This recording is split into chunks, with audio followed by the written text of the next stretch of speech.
Mga ka-BBM, halina at pag-usapan natin si Christian Esguerra. Trending na trending siya ngayon. Sa totoo lang, hindi ako nanonood kay Christian Esguerra. Minsan kung tinignan yung mga content niya, pero napaka-boring. Ang sarap matulog habang nanonood sa kanya. Kaya kung kayo inaantok, try niyong manood kay Christian Esguerra. Pero bukod pa ron, nakita ko na medyo arugante at mayabang siya. The way na mag-interview siya, magtanong at makipag-usap sa mga tao, parang angat siya, mas mataas siya. Yun ay feeling ko lang naman. Siguro hindi lang ako dahil may mga nakikita ako na nagko-comment na itong nag-trending siya. Na gano'n na nga ang sinasabi sa kanya na mayabang siya, arugante siya. Pero hindi yan ang pag-uusapan natin.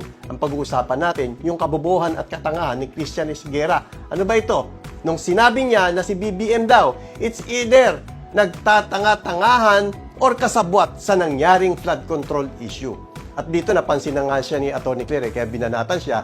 At yun na nga ang nangyari. Higit kumulang sa 12,000 subscriber and counting ang nawawala sa kanyang YouTube channel. Aray ko, Rudy, ang sakit nun. Pero wag ka mag-alala, Christian Esguerra. Makakabawi ka. Kumampi ka sa mga DDS at madadagdagan ng mga DDS na tangay ang channel mo ng mga subscriber. Total, parang utak DDS ka na rin naman kasi tanga ka na rin. Tapos, ang tagline mo pa, facts first.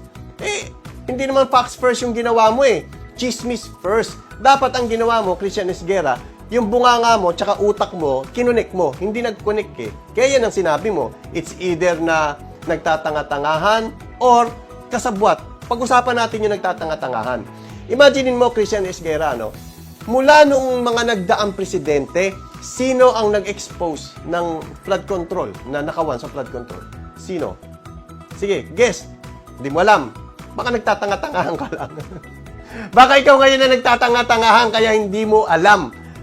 Ang unang-unang nag-expose ng flood control na nakawan, walang iba, kung hindi si tandadadan, BBM. Kung sasabihin mo yan na nagtatanga-tangahan, siguro dun mo sabihin yan kay Digong. Kasi alam ni Digong na may nakawan din pero hindi niya pinapansin. Yun ang nagtatanga-tangahan.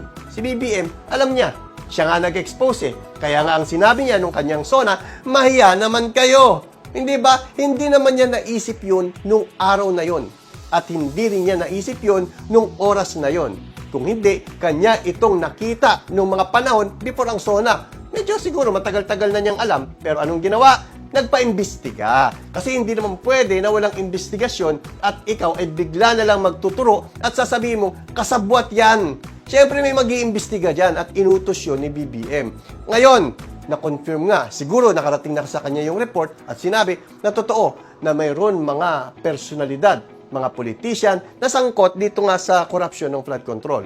Kaya anong ginawa niya? Pinaimbestigahan niya. Pero bago niya ito paimbestigahan, nagkaroon ng SONA. At ang sabi niya, mahiya naman kayo. Ikaw, Christian Esguerra, kailan ka naman mahihiya? Kailan ka magso-sorry kay PBBM? Dapat ang gawin mo, Christian, mag-sorry ka kay PBBM. Kasi hindi facts first ang ginawa mo. Kung hindi, chismis first. Chismis yung ginawa mo. Kasi kung nag-facts first ka, makikita mo na hindi sa kanya nagmula yung flood control na yan. Kung hindi, siya lang ang nag-expose dahil nagkaroon ng investigasyon. Ngayon, eto pa, yung pangalawang sinabi mo, kasabwat. Napakasimple niyan. Kung kasabwat ka, i-expose mo ba? Natural, hindi. Hindi mo sasabihin yan dahil sasabit ka dyan. Kaya yung it's either nagtatanga-tangahan or kasabwat, hindi lang siguro nag-connect yung bunganga mo at saka yung utak mo. Arugante ka kasi, mayabang ka kasi.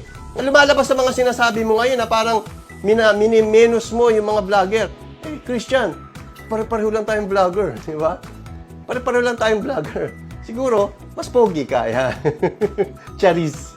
So, ayun lang, Christian Esguerra, ang pinaka-maisasuggest ko lang sa'yo para huwag nang tuluyan na bumagsak yung YouTube channel mo, ay mag-sorry ka kay BBM. Total, sa kanya ka naman nagkasala. Or eto, another choice. Or, mag-full-blown DDS ka na lang para dumami yung subscriber mo at himurin mo ang puwet ng mga DDS na tanga. Ayan, pili ka.